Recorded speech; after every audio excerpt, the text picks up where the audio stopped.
What's up, you guys? Welcome to my YouTube channel. If you're new here, my name is Chukwu. I'm a doctor and a content creator. If you're not new, you already know the vibes. If you're new, try and subscribe, before you continue the video. So let's just go straight into the video. So I just got back from work and I thought, why not get something and just take a bit of something and then talk to you guys about what it's been like for the past 9 months practicing medicine. So prior to this 9 months, I have not practiced medicine. I have been a medical student for 7 years. COVID-19 added the extra 1 year, but yeah, it now turned into 7 years, and so this is currently my first time practicing medicine, and I cannot believe it's been 9 months already, you guys. So I wrote down some questions that I want to answer, but before we go straight to the question, I just want to talk briefly about how it's been like practicing medicine, separate from being a medical student. So I was a medical student, obviously, before I started practicing medicine, and it's very different. I'm going to explain. Being a medical student, I had more free time than I have currently now, because you just had to go, and then you can choose when to start coming back if you're not really interested in the activities happening. You can even choose not to even go for clinical postings. But right now you don't have a say, because you're responsible for the patient, so you have to talk about how these patients are being managed. So as a medical doctor, it's different because you actually have responsibility. You've taken up the responsibility for patients, so you have to make sure those patients are okay. You cannot leave before your superiors. You're like the last person to leave, except if you're like not in other departments also managing the patient, like the nurses, the lab scientists, and all of the other people, pharmacists and all of that. And they work in shifts. In fact, they have 3 shifts while we don't have any shifts, and it's more easier for them not to have burnouts than us. We usually do have burnouts, and as medical doctors, because you're always on the go and you come back from work around 4 p.m. that's your official work close hour. Some days you stay till like 8 p.m. and literally you come back, you're so tired, you do not know how to address your friends, because in your mind you thought you replied the message like on that same day that the person sent you the message, but you were so busy that you forgot that, okay, it's been days since you replied this person, and the person just takes offense. So you're online, you just scroll through status, go on Instagram, share a few reels with like your real friends that have gotten to understand how the work is. And basically that's like basically how it is as a medical doctor. And right now, sitting down here and thinking about practicing medicine and how far I've come, it makes me very emotional. A roller coaster of emotions. It's like I'm playing this film role from the past 7 years till now, and I think back to the little girl that just wanted to do medicine, even though she knew she was artsy and was still interested in writing and in shooting and filming videos. I'm looking at her now, and in my mind, obviously, as a flashback, and looking at myself now, there has been a rapid growth, from facing examiners to right now facing my superiors, and to the teamwork we have, and to facing patients relatives, and giving instructions to other people that are part of the team, aside the doctors, which is the nurses, giving them instructions which your superiors ask you to give them, and being the person that is there to give instructions and to control a situation when an emergency arises, maybe like a mass casualty or a patient that just comes in, knowing how to handle all of that. I feel like I have actually grown, and I'm very proud of who I am right now. And looking back, I want to smile, because it's been a journey indeed that hasn't been easy. It's been an overwhelming journey. Currently, it's still overwhelming, but I'm grateful for how far I've come. And being a doctor in the initial phase, it was hard for me because I couldn't do anything. And then I remember then people usually used to make side comments, like the patient relatives would be laughing at you, or even the patient themselves. Let's not even go far as patient relative. I remember the first time I tried to set an IV cannulation. There was this patient, I wanted to IV cannulation my first month here doing my housemanship program, because after you study medicine, you have to do a compulsory 1 year housemanship program, which actually means you're in training. It's like a training process where you get to learn all the hands-on skills you need for practicing medicine. Because in school, you just learn the theoretical aspects. It's all in your head. It's not in your hands yet. So I remember I was trying to set like pass an IV cannulation into her vein so that she can be able to get drugs and fluids. And I remember I tried the first time, I tried the second time, and the third time she was like I should just get out and leave her and go and get another doctor that knew what they were doing. So I had those moments, and I understand it can be very painful, trying a couple of times, but it was the training process, and that also made me not to feel very confident about myself in the beginning. Not able to pass NG tube, not able to suture, not able to do any of that. Right now in my 9th month, I have been able to learn all of that, and I've also added this extra confidence while doing it, and I know how to handle emergency situations. It's very, very, very impressive, the growth process, and I think it happens with every doctor. I think it's a phase where you get to and you're just so thankful to God for bringing you thus far, and you're so thankful to yourself also for having the perseverance and the patience to see yourself to this point. And so it's been a very, very, very overwhelming journey of not knowing what to do to knowing what to do, but you're still here and you're thriving. And some days it makes me want to cry, some days it makes me want to jump, some days it makes me want to just sit and ponder about what all this has become. But yeah, that's basically it. So I'm going to be answering questions I told you I wrote down. The first question is, have you cried before? And you guys, yes, I have cried before. This profession is one in which I don't think you can go through without crying. And I think when I say have you cried before, the first thing that comes to people's minds, I cried when a patient died. No, we've been trained to bear the loss. I remember my first time seeing a patient die when I was a medical student. I thought about it for a long time and thought about what would have been done different, and how our system, Nigeria especially, is so messed up, and how we were not there for that person's relative. I blame the system for it. And in my mind, I thought about, what the relatives were going through. I think I cried. But right now, I see that and I don't really shed tears. I just have to arrange myself so that I can be able to be, an avenue to talk to the relatives and also comfort them, you know.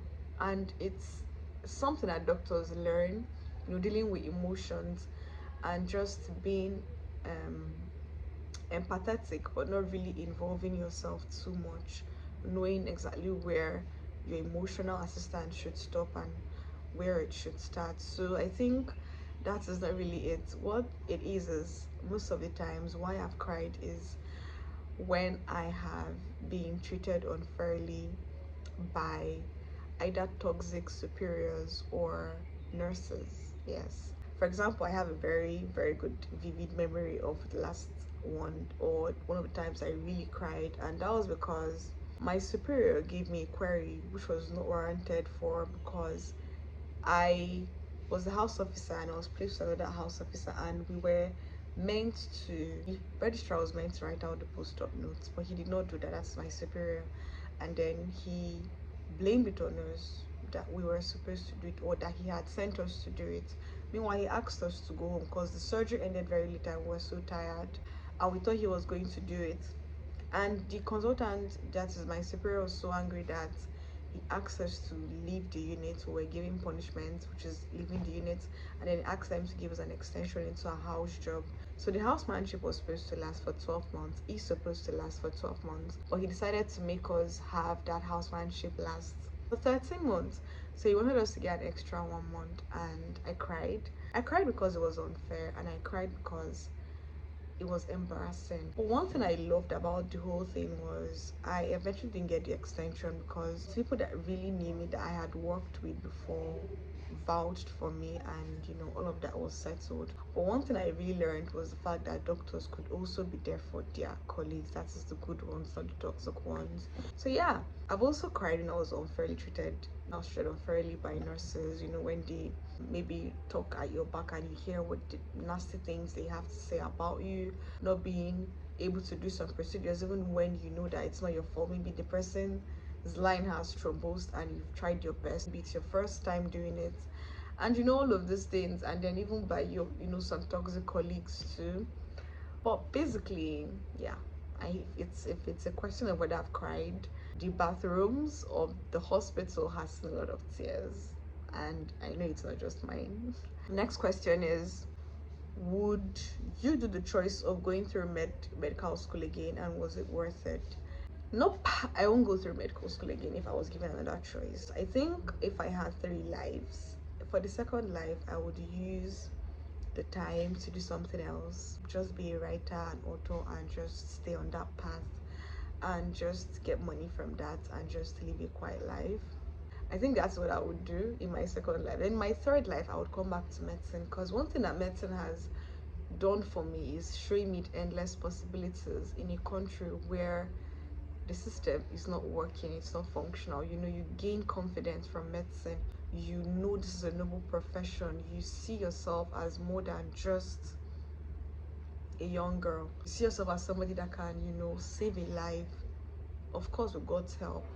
And you become so confident in that you're respected and you are proud of yourself. I think medicine is an amazing, noble profession, but if I were given a second chance, no.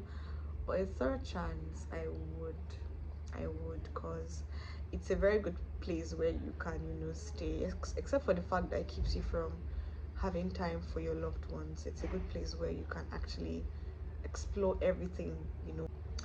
So how does it feel like to work in night shifts, and how do you cope with it? I'm going to answer this question. Night shifts is called calls for doctors. Nurses call it night shifts, but we'll call it calls. And I think you never get used to it. I always felt like I would get used to it at some point, but I have never gotten used to it. It's not something that I can say, oh, I've gotten used to, because the next day you have to go to work and it's very exhausting. Your brain shuts down, you're not really following, but you still have to keep on working because you're needed and you're being paid for it. And which is why it's very frustrating, because Nigerian government, they don't pay doctors enough, and it's very, very distressing. So yeah, what I do to cope with it is, like, when I get back from a day where the previous day I didn't sleep throughout the night because I was treating patients, when I get back for the day, like maybe 4 5 ish p.m., I immediately have my bath. If I didn't have my bath prior to that time, if I just washed my face and went back to work, I have my bath and I just make a quick meal that I already had in the freezer. If I don't have a meal, I just get junk food basically and get like 2 cokes. Then I watch a movie. Netflix is a subscription that I haven't cancelled yet, because it does wonders for my mental health. I see a sitcom. I'm currently seeing Friends, and I watched one recently after my call yesterday. It was so good. Nimona, that was the name. It's a cartoon. I watch cartoons. It was really good. I loved it. Or I make calls. I normally video call, my friends, and then we talk, we gist about how life is with them and what's going on currently. Or I just scroll through Instagram, or I go on YouTube and check out my favorite content creators if they posted anything, and I watch what they posted, and it makes me feel better. Or I just take comfort food like chocolates, dunes, bonobon, or parfait, or ice cream. So yeah. Next question is it easy? Like I said earlier on, it's overwhelming to say the least, because most of the time you're not there for your loved ones, and this is something that many of them do not understand. I think the reason why doctors really hold the people that really understand what they're going through very close to their hearts is because, despite the fact that they're not there for you, you're able to still understand. I think that's it helps a lot, especially with friendships. And I think I'm very grateful for the friendships I have, because most of the time I'm the kind of person that I love video calls and I love Instagram, because you can share Instagram reels to your friends, and my close friends are obviously doctors because I don't know, it just happens. And we understand ourselves so much. And I also have close friends outside medicine, and I'm grateful for them because I feel like they have achieved the status of actually getting the fact that we are always busy, and we wish it wasn't like that because we want to have time for our loved ones and our friends and families. And I think another people I'm very grateful for are my parents, because in the beginning, you know, it was very hard understanding for them to understand that okay, she won't be able to call us as much or communicate as much. So they always call, they're always like, what's happening? How is your life going? What's going on in your life currently? I think those times really help, because when you come back from stressful days, you have burnout and your neck is paining you. For me, my neck, my waist, my back, my legs hurt, and I just look through my messages or get calls that really make me feel so much better, or I just video call these people that I really don't understand, and it makes me feel, it feels like a very huge burden has been lifted off my shoulders. So I'm very grateful, you know, for the opportunity to get friends like that. And I think I'm going to at this point talk to anybody that has a medical doctor as a friend or like in your contact list. Try and appreciate them, you know, reach out to them. They might look like everything is fine, they're like having a noble profession, they're like, you know, the eat person, or I don't know, but try and reach out, because it's not like all you see outside, that it's really what is going on. Other things are going on, my friends, and yeah, that you can actually help them with, you know, by reaching out to them, asking them how they are, you know, just talking to them. And when they don't answer your messages, it's not because they don't want to, it's because they are busy. And it's not like a busy where you're not having time for someone that is important in your life. No, it's a busy that you want to, but sometimes you just feel like, oh, let me just watch a movie instead and just get back my strength for another stressful day.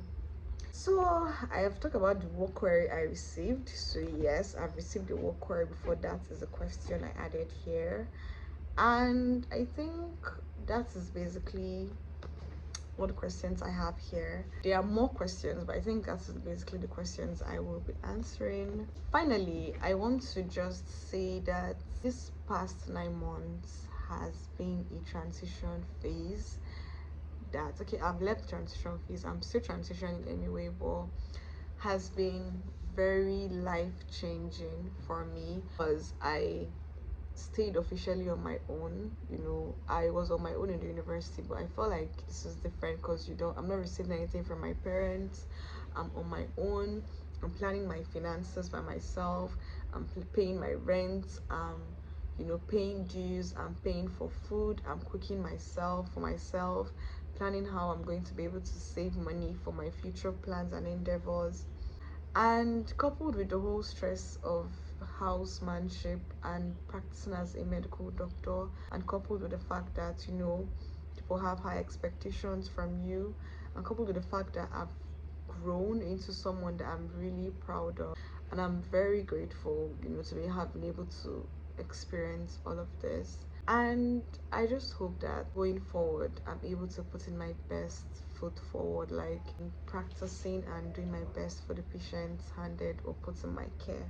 And I feel very emotional when I remember medicine, because I've had bad days, you know, where I was talked down on and called inadequate and inefficient, especially in the beginning of my house job when I was basically clueless on what to do. I've really had those days, and then I've had the days like these days when I can suture, I can set line, like pass IV line, give people drugs, I can pass NG tube, I can, you know, treat a patient, prescribe drugs for a patient off my head. I feel very, very grateful for the process. It has not been an easy one, and there are days when I come to this very room and I just cry because it's too much handling medicine and being on my own, you know, combining everything together with your future plans and wondering if it's all going to click, and still going back to work, still getting insulted by your superiors on some days, and still pushing. I think I've been able to develop this soft front where I don't cower anymore, and I'm very proud of myself. I'm grateful for that because it helps me not to really display my emotions when I go through like a lot of things, and I'm seeing how strong I am as a person. I'm realizing, oh girl, you are really strong to have come this far and still putting the effort and the work you're putting in, combining it with YouTube, combining it with like planning your future plans and practicing medicine, that some days you come back by 5 6 and you're really tired, but you still put in the work, edit videos.